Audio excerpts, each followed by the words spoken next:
Mukunda jewels లో అక్షయ తృతీయ సందర్భంగా 1 gram gold కొనుగోలుపై 1 గ్రామ్ సిల్వర్ ఉచితం. ఏప్రిల్ 29 నుంచి మే 24 వరకు మాత్రమే. నమస్తే, మీరు చూస్తున్న సుమన్ టీవీ. నేను మీ కీర్తి. నాతో పాటు బాలచంద్ర శర్మ గారు ఉన్నారు. నమస్తే గురుగారు. నమస్కారం.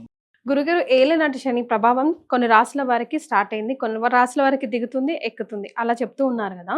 సో ముఖ్యంగా ఏ రాశుల వారికి ఈ ఏలినాటి శని ప్రభావం కలిసి రానుంది, కలిసి రాకుండా ఉంది? కలిసి వచ్చే వాళ్ళకి మనం ట్రిగ్గర్ చేస్తేనే కదా గురుగారు, మీరు కూడా ఎప్పుడు చెప్తూ ఉంటారు, మనం మాటల్లో కూడా చాలా సార్లు అంటూ ఉంటాం, టైం బాగాలేదు, టైం కలిసి వస్తే అన్నీ కలిసి వస్తాయి అని. అంటే అది మనకు తెలియాలి కదా, దాన్ని ట్రిగర్ చేసుకుని ఆ దారి మనం వేసుకుంటే మనకు పనికి వస్తుంది, లేదా పనికి రాకుండా పోతుంది. సో అది ఏ రాశుల వారికి ఎలా కలిసి వస్తుంది తెలుసుకుందాం. శ్రీమాత్రే నమః, శ్రీ గురుభ్యో నమః. మనకు చాలా మందికి ఫస్ట్ ఆఫ్ ఆల్ శని అంటేనే భయపడము, శనిని ఒక తిట్టడానికి వాడేటువంటి పదంగా మార్చడం లాంటివి జరిగినాయి. శని అనేటువంటి గ్రహం ఏదైతే ఉందో శివుడి యొక్క సంభవంతో జన్మించినటువంటి వాడు, శివాంశ సంభూతుడు ఆయన. అందుకని శనేశ్వరుడు, ఏచ్చరము అంటే మందంగా నడిచేవాడు, శనేశ్వరుడు అని అంటే ఈశ్వర స్వరూపంగా కొలిచేవాడు. రుద్రుడు ఎలా అయితే అస్సలు కనికారం లేకుండా ప్రాణాలు తీసేవాడు హరుడు, ప్రాణాలు ఇచ్చేవాడు హరి అని అంటూ ఉంటాడు. హరము అంటే తీసేవాడు, అందుకే ఆయన శ్మశానంలో ఉంటాడు అంటారు కదా. అలాగే శనికి కూడా నో దయ నో జాలి. ఎక్కడ దయాజాలి చూపిస్తాడంటే ఎక్కడైతే మన కర్మ ఫలాలను మనం పర్ఫెక్ట్ గా పాటిస్తామో అప్పుడు శని మనకు ఇచ్చేటువంటి రిజల్ట్స్ ని తగ్గించడం కానీ పెంచడం కానీ చేస్తాడు. అందుకని కర్మ ఫలదాత అంటారు. అంటే బ్రహ్మదేవుడు రాస్తాడు ఎలా అంటే, కీర్తి గారికి డబ్బులు రావాలి అని రాశాడు అనుకోండి, ఎన్ని డబ్బులు రావాలో రాయడు. మీకు కారు కొనుక్కోవాలంటే ఏ కారు కొనుక్కోవాలో రాయడు, కేవలం సిచ్యువేషన్ మాత్రమే రాసి విడిచిపెడతాడు. క్వాలిటీ అండ్ క్వాంటిటీ డిసైడ్ చేసేది ప్యూర్లీ శని మాత్రమే. సో ఏం చేయాలి అని అంటే, మనకు వీలైనంత వరకు మనం ధర్మం పాటించాలి. ఇప్పుడు ఉదాహరణకు మనకు ఎవరన్నా మన దగ్గరకు వచ్చి ఆకలేస్తుందండి అన్నం పెట్టండి అని అంటే డబ్బులు ఇవ్వద్దు, అన్నమే పెట్టించాలి. తీసుకునే వాళ్ళు ఎవరు గురుగారు ఈ రోజుల్లో? ఎందుకు లేరండి, అసలు డబ్బులే కావాలని అడిగి నేను ఒకళ్ళకి అలా అంటే అన్నం అంటే చెప్పకూడదు కానీ ఇలాంటివి చేసి నేను చెప్తున్నాను. అంటే అన్న డబ్బులే ఇవ్వాలా, అన్నం పెట్టినా ఓకేనా అంటే ఏదో ఒకటి మతిస్థిత లేదు, పాపం ఆకలి బాగేస్తుంది, తీసుకెళ్ళి ఇస్తే తింటుంటే అసలు ఎలాగో అనిపించింది అనమాట. కాబట్టి నోరు లేని జీవికి ఇంత ఒక కుక్క మన చుట్టే తిరుగుతుంది, దానికి మనకి ఏదో రుణం ఉంది ఏ జన్మలోనూ, అది తీర్చరా బాబు అని తిరుగుతుంది, దానికి ఇన్ని బిస్కెట్లు ఏంటి సరిపోతుంది. ఎండకు ఎన్ని పక్షులు బాగా విలువెల్లాడుతున్నాయి, వాటికి ఇన్ని వాటర్ పెట్టండి నీడలో, ఇంత గింజలు వేయండి, అంతకుమించి ఇంకేముంటది పూజ, అంతకుమించి ఇంకేముంటది దానం. కాబట్టి మనం ధర్మాలు ఇవన్నీ కూడా మన ధర్మశాస్త్రంలో చెప్పినటువంటివి అన్నీ కూడా ఏంటంటే, పంచభూతాలని ప్రేమించు, పంచభూతాలని ఆరాధించు, పంచభూతాలని దాచిపెట్టు, వృధా చేయకు, గాలిని కలుషితం చేయకు, నీటిని వృధా చేయకు, ఆకాశాన్ని అశ్రద్ధ చేయకు. అంటే హోమాలు లాంటివి చేయాలి, పిచ్చి పిచ్చి ప్లాస్టిక్ కాగితాలు కాలబెట్టకూడదు, దానివల్ల ఆకాశం ఖరాబ్ అవుతుంది. భూమిని అతిగా తవ్వకు. ఒక మనిషి జీవించాలి అని అంటే అతని కుటుంబానికి సరిపోతుందండి. కానీ 21 అంతస్తులు వేసి దానికి 10 అంతస్తులు లోతుకు తవ్వితే ఆ బిల్డింగ్ ఎన్ని రోజులు ఉంటుంది? అంతమందికి నీళ్ళు ఎక్కడి నుంచి వస్తాయి? ఎంతవరకు ఇస్తున్నాయి? భూమి కూడా ఎంతవరకు నీళ్ళు ఇస్తుంది? కాబట్టి పంచభూతాల్లో ఏ ఒక్కటి డిస్ట్రాయ్ అయినా పూర్తిగా మన భూమి నాశనం అవుతుంది. శని ఇవన్నీ అబ్జర్వ్ చేస్తూ ఉంటాడు. ఇందులో భాగంగా ముఖ్యంగా కుంభరాశి వారికి, మకర రాశి వారికి, అలాగే మీన మేష రాశి వారులకు ముఖ్యంగా, మిగిలినందరికీ కూడా అర్ధాష్టమం ఉంటుంది, అష్టమ శని ప్రభావాలు ఉంటాయి, సర్జరీస్ ఉంటాయి, ఆపరేషన్స్ ఉంటాయి, యాక్సిడెంట్స్ లాంటివి ఉంటాయి, దాటి నుంచి బయటపడతారు, ఇంట్లోనే జారి కింద పడిపోయి ఫ్రాక్చర్ లాంటివి అవుతాయి. ఇవన్నీ కూడా అష్టమ శని ప్రభావాల వల్ల వచ్చేటువంటివి జరుగుతాయి. ఏలిన నాటి శని ప్రభావం ఏంటంటే, బంగారపు ముద్దని ఒక మెటల్ గా మార్చేటువంటి ప్రక్రియ. మనం బంగారం, ఆ విషయం మనకు తెలీదు, శనికి తెలుసు. దాన్ని ఏం చేస్తాడు? కాలుస్తాడు, మోల్డ్ చేస్తాడు, తీగలో వేస్తాడు, చుడతాడు. నువ్వు నక్లెస్ అవుతావా, రింగ్ అవుతావా నీకు కూడా తెలియదు. సో మనల్ని అలా మోల్డ్ చేసి, అందుకని ఏలినాటి శని ప్రభావం ఉన్నప్పుడే ముఖ్యంగా పెళ్లి కాని వాళ్ళకి పెళ్లిళ్ళు అవుతాయి. ఇష్టం లేకున్నా పెళ్లి చేసుకుంటారు, చాలా బాగా హ్యాపీగా లైఫ్ లీడ్ చేస్తారు. పిల్లలు కాని వాళ్ళకి మీరు నమ్మరండి, 8-9 సంవత్సరాలు అవుతుంది పిల్లలు లేక ఇబ్బంది పడుతున్న వాళ్ళకి. ఏలినాటి శని ప్రభావంలో వాళ్ళకి పిల్లలు అయ్యారు 9 సంవత్సరాల తర్వాతకి. సో ఏది ఎప్పుడు ఎలా ఇవ్వాలనేది ఆల్రెడీ ఫిక్స్ అయిపోయింది. మనం జస్ట్ ఏంటంటే నిమిత్త మాత్రము, వీలైనంత వరకు మన కర్మ ఫలాన్ని మనం ధర్మంగా పాటించాలి. దాంట్లో ముఖ్యంగా ఈ యొక్క కుంభరాశి మీనరాశి వారికి ఏదైతే ఉందో రీసెంట్ గా మన దాంట్లోనే పెట్టినప్పుడు కింద కొంతమంది కామెంట్ చూసాం.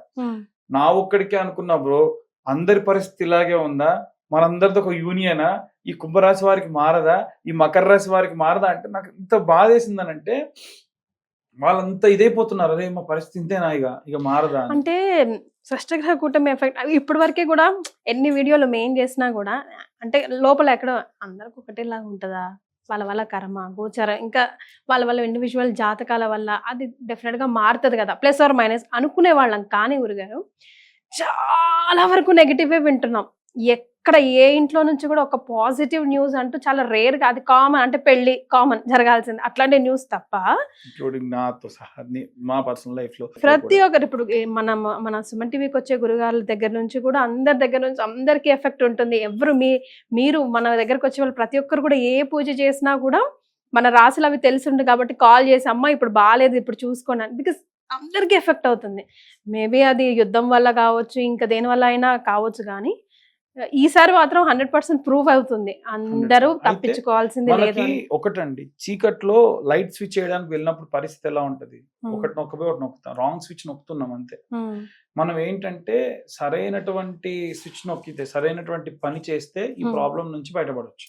ఓకే, ఫర్ ఎగ్జాంపుల్ గోవు గాసం అంటే గోవుకి గాసం ఇవ్వడం, దానికి కొంచెం గడ్డి ఇవ్వడం. చాలా దేవాలయాలు ధర్మంగా పురాతనమైన దేవాలయాలు బాగా పూజలు జరిపించాలని మోటోతో నుండి డబ్బు లేక, అంతెందుకండి దీపారాధనకు కూడా నోచుకొని దేవాలయాలు మన ఓల్డ్ సిటీలో, మన పహాడీ షరీఫ్ లాంటి ఏరియాస్ లో ఉన్న దేవాలయాలు, అక్కడ దాకా అర్చక స్వాములు కూడా వెళ్ళి పూజ చేసి రావడానికి వీళ్ళని కొన్ని ఏరియాస్ ఉన్నాయి. అంటే చాలా ఎత్తులో ఉండడం, చాలా రిస్కీతో కూడుకున్నటువంటి దారులలో వెళ్ళి దీపారాధన కూడా చేయకుండా వచ్చేటువంటి వాళ్ళు ఉన్నారు. అలాంటి చోట వీలైతే మనమన్నా వెళ్ళి దీపారాధన చేయాలి. ఒక దేవాలయం ఉంది, బాగా శిథిలావస్థలో ఉంది, దీపం కూడా పెట్టలేదు, మనకు అర్థం అవుతుంది, మనం వెళ్ళాంగా, మన వంతు మనమైతే వెళ్ళాంగా, వెళ్ళి ఒక ఆయిల్ డబ్బా తీసుకెళ్ళి దీపారాధన చేయండి. అక్కడ చాలా మంచి ప్రతిఫలం వస్తుంది. అక్కడ దీపానికి నూనె పెట్టేసి రండి. ఎవరైనా సరే, ఇప్పుడు మనకి ఇస్కాన్ లాంటి దేవాలయాలు ఉన్నాయి, వాళ్ళు ప్రతి ఆస్పిషియస్ డేస్ కి, అంతెందుకు ఇవాళ వైశాఖ పౌర్ణమికి కూడా అక్కడ అన్నదానాలు చేస్తున్నారు. నువ్వు ఎక్కడికి వెళ్ళి చేయలేవు, వాళ్ళకి తెలుసు ఎవరు నీడీస్ ఉన్నారు, ఎవరి పరిస్థితులు బాగాలేదు, వాళ్ళు వెళ్ళి అన్నదానాలు చేస్తున్నారు. డొనేట్ చేయండి. మీరు 500 అయితే 500 డొనేట్ చేయండి, వాళ్ళు తీసుకొని వాళ్ళు అన్నదానం పెడతారు. ఎంతో కొంత పుణ్యం మనకు వస్తుంది కదా. ఇలాంటివి ఏమవుతాయనంటే పెద్ద ప్రాబ్లంలో నుంచి చాలా చిన్న ప్రాబ్లం కన్వర్ట్ చేస్తాడు శని. ఆయన లక్షణమే ఏమిటి అనంటే గుండెల్లోకి దిగేవి గీరుకుంటూ వెళ్ళేటట్టు చేస్తాడు. మనకున్న కర్మ ఫలాలన్నింటినీ కూడా ప్రాపర్ గా సర్ది చెప్పి మనకు మంచి రిజల్ట్స్ ఇచ్చేటువంటి వాడు శని. కాబట్టి ఇట్లాంటివి చాలా ఉన్నాయి. ఇంకా దానాలు చేసేటువంటి క్రమంలో గాని, అన్నదానాలు గాని, బ్లైండ్ అండ్ ఆర్ఫన్స్ ని కొంచెం చూసుకోవడం గాని, మళ్ళీ ప్రాపగండా వద్దు. అన్నదానం చేయాలి, అనాథ పిల్లలకు చేయాలంటే వెళ్ళి చేసి వాళ్ళు ఏదో కేజ్ లో ఉన్నటువంటి జూలో ఉన్నటువంటి జంతువుల్లా భావించి వాటి వీడియోస్ తీసి చాలా మంది మళ్ళీ దాన్ని సోషల్ మీడియాలో పెట్టడం కూడా చేస్తూ ఉంటారు. నువ్వు దానం చేయాలంటే అసలు ఎవరు చేస్తున్నారో కూడా అనవసరం, నువ్వు పోయి దానం చేయి. నీ పేరు కూడా చెప్పాల్సిన అవసరం లేదు, వాళ్ళకి నువ్వు చేసిన హెల్ప్ కూడా బయటికి చెప్పాల్సిన అవసరం లేదు. నేను చాలా వీడియోస్ కొన్ని తీసానండి, చూసిన తర్వాత నాకే అనిపించింది ఈ వీడియో మొత్తం నేను తీసుకెళ్లి బయట పెట్టడం అవసరమా, నేను హెల్ప్ చేశా సరిపోతుంది కదా, బయటికి చెప్తే నలుగురు హెల్ప్ చేయకపోగా కలికాలం ఇది, వీడు కనుక హెల్ప్ చేశాడులే, వాళ్ళందరినీ కూడా వీడు ఒక ఇది చేస్తున్నాడు అని చెప్పి నెగిటివ్ గా చేస్తారు. సో మనం ఏం చేయాలో అది చేసి సైలెంట్ గా ఉండాలి. చెప్పా కదా ఇంతకు ముందే, కొండరాళ్ళన్నీ డొల్లుతూ ఉన్నప్పుడు మనం పరిగెత్తకూడదు, ఎక్కడ సేఫ్ సైడ్ చూసుకొని ఆగుండాలి, అవన్నీ వెళ్ళిపోయిన తర్వాత వెళ్ళిపోవాలి.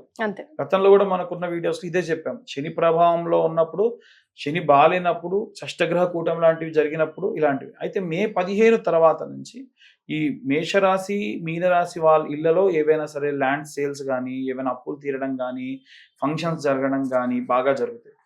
మీన కుంభరాశి వారికి సంబంధించి ఉద్యోగాలు, ప్రమోషన్స్ అంటే ప్రెషర్ తో కూడినటువంటివి అన్ని ఉన్నప్పటికీ కొంచెం వారి సొంతంగా ఉదాహరణకు ప్రతి ఒక్కళ్ళ జాతకంలో శని ఏ స్టేజ్ లో ఏ ప్లేస్ లో ఉన్నాడు అని చూస్తారు.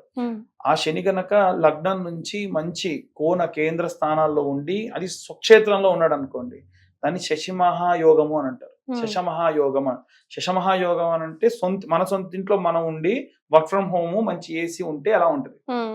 అలా దాంతో పాటు చంద్రుడు అలాగే గురువు కలిసి ఉంటే దాన్ని గజకేసరి యోగం అంటారు. ఫారిన్ కంట్రీస్ కి వెళ్ళడము, అసలు మామూలుగానే ఇప్పుడు ఫారిన్ కంట్రీస్ కి వెళ్ళడం అనేది జరగట్లేదు. ఆన్ సైట్ ఉద్యోగం చేసేటువంటి వాళ్ళ పరిస్థితి కూడా బాగాలేదు. అలాంటి వారికి మంచి ప్యాకేజ్ తోని ఆన్ సైట్ కి కొన్ని నెలల పాటు పంపించడము, ఇలాంటివన్నీ కూడా ఈ కుంభరాశి మకర రాశి వారికి అధికంగా జరిగే అవకాశం ఉంది. కాకపోతే ఫ్యామిలీని వదిలిపెట్టాల్సి ఉంటుంది. అప్పుడే పాప పుట్టో లేక బాబు పుట్టో వాళ్ళని వదిలిపెట్టి అవుట్ ఆఫ్ కంట్రీస్ కి వెళ్లాల్సి ఉంటుంది. లేదు వీళ్ళని వదిలిపెట్టి వాళ్ళకు 3-4 months ఎక్కడ ఉండాల్సి, వీళ్ళు మాత్రం ఉద్యోగం కోసం ఒక చోట స్ట్రక్ అయిపోయి ఉండాల్సి, ఇలాంటి పరిస్థితులు ఉంటాయి. ఒకటి కావాలంటే ఒకటి ప్రొఫెషనల్ లైఫ్ బాగుంటే పర్సనల్ లైఫ్ ఎఫెక్ట్ ఇస్తుంది, పర్సనల్ లైఫ్ బాగుంటే ప్రొఫెషనల్ లైఫ్ ఎఫెక్ట్ ఇస్తుంది. ఏదన్నా ఒకటి చూస్ చేసుకొని ఉండాలి. రెండింటిని మేనేజ్ చేసుకోవడం అనేది ఇలాంటి ఏలినాటి శని ప్రభావంలో అసంభవం. రైట్. సో మరి అందరికి కామన్ గా కూడా శని ప్రభావం నుంచి తప్పించుకోవాలంటే మూగ జీవులకి జీవరాశులకి మీ వంతు సహాయం చేయండి, ఆకలితో ఉన్న వాళ్ళకి అన్నదానం చేయండి అని చెప్పారు కదా. ఇంకొకటి ఏంటంటే మీ ఇళ్లలో పిల్లల పుట్టినరోజులు ఉన్నప్పుడల్లా ఏ రోడ్డు పక్కన బాగా ఎండ ఉందని చూసినా సరే తీసుకెళ్లి ఏదైనా మొక్క నాటించండి. ఎక్కడైనా సరే కొంతమంది అక్కడ నిల్చుంటారు నీడకి, రేపటి నాడు ఒక 5-10 సంవత్సరాల తర్వాతకి ఈ చెట్టు బాగా పెరిగి మంచి నీడనిస్తుంది అంటే అలాంటి చోట పిల్లలతోని ఒక చెట్టు నాటించారు. మన జనాభా హైదరాబాద్ లోని 1 కోటి మంది అండి. ఇంట్లో 4 పుట్టినరోజు సంవత్సరంలో వస్తాయిగా. ఆన్ యావరేజ్ గా 365 చెట్లు గనక 365 రోజులు నాటినా మనకి ఎంతో ఆక్సిజన్ వస్తుంది. ఎంతో డిజాస్టర్స్ జరిగినా సరే ఎంతో మంది నీడలో ఉంటారు. ఎవడో గాని పుణ్యాత్ముడు ఈ చెట్టు పెట్టిన వాడి కుటుంబం చల్లగుండా అనుకుంటారా లేదా? ఆ ప్రభావం ఎంత బాగా ఉంటది. ఇలాంటివి కూడా చేస్తే మంచిది. చాలా సంతోషం గురుగారు, మంచి వివరాలు తెలియజేశారు. ధన్యవాదాలు.